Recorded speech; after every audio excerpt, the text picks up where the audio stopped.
फकीर की बद्दुआ से आया अल्लाह का अजाब। Beautiful moral story in Hindi. Moral story in Hindi. चचा चमन मोहल्ले के सबसे कंजूस आदमी थे। उनके घर कोई मेहमान चला जाए तो रस्मी गुफ्तगू के बाद पूछते हैं कि चाय तो नहीं पियेंगे ना, कि उनकी चाय बहुत नुकसानदेह है। हाँ, शरबत थोड़ा गर्म है, चलेगा क्या? केक बिस्किट वाली दुकान अभी बंद पड़ी है, क्या करूं? समोसे वाला तो अभी तेल गर्म कर रहा है, अभी काफी वक्त लगेगा, आप कहाँ इतनी देर बैठे रहेंगे? बेचारा मेहमान ये सुनकर शर्मिंदा हो जाता। एक दिन दोपहर को किसी फकीर ने उनके घर का दरवाजा खटखटाया। चचा चमन ने दरवाजा खोले बगैर पूछा, कौन है? फकीर बोला, बेटा मेहरबानी करो, मुझे कुछ पैसे दे दो, मेरे पास सब्जी है, रोटी खरीद कर खा लूंगा। चाचा चमन ने बोला, जाओ जाओ, दफा हो जाओ, नहीं है मेरे पास पैसे, पता नहीं कहाँ कहाँ से ऐसे भिखारी आ जाते हैं मांगने के लिए, खाने से दिल नहीं भरता। चाचा चमन ने बेचारे फकीर को खूब बातें सुनाई। ऑल्सो चेक एक नेक बाप की मजबूर लड़की की सबक आमूज कहानी।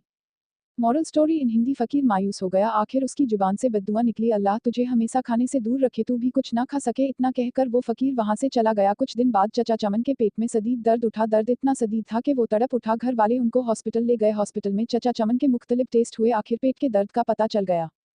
डॉक्टरों ने हिदायत की कि 15-20 दिन तक हॉस्पिटल में ही रहना होगा ताकि मुकम्मल इलाज किया जा सके। हॉस्पिटल से जब घर वापस आए तो कमजोरी से निढाल थे, बहुत बुरा हाल था।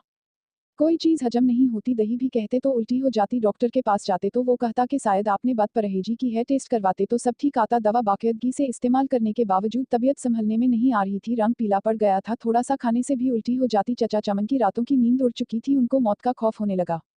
ऑल्सो चेक एक बेवकूफ व्यापारी की कहानी।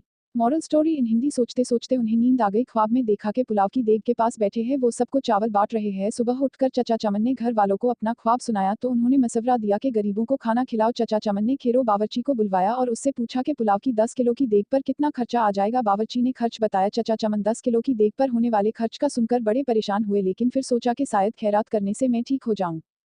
उन्होंने इतवार संडे की एक दोपहर को ये मुश्किल मरहला तय कर ही लिया। मोहल्ले के नौजवानों की मदद से मोहल्ले दारों और गरीब लोगों को खाना खिलाया। चचा चमन अब काफी पुरसुकून रहने लगे, लेकिन जब उस फकीर का ख्याल आता तो फिर वही मनहूस दर्द शुरू हो जाता। कई दिन ऐसे ही बीत गए। एक शाम को किसी फकीर की आवाज आई, अल्लाह के नाम पे दे दो। बाप कर गए तो देखा कि वही फकीर खड़ा था जिसने उन्हें बद्दुआ दी थी। चचा चमन उस फकीर का हाथ पकड़कर अपने घर के अंदर ले आए। फौरन ही उन्होंने अपने बड़े लड़के को होटल से कई किस्म के खाने लाने के लिए भेजा। कुछ ही देर में लड़का होटल से बहुत से खाने ले आया। चचा चमन और फकीर ने पेट भरकर साथ में खाया। जाते वक्त फकीर बहुत खुश था। एक हफ्ता इलाज के बाद चचा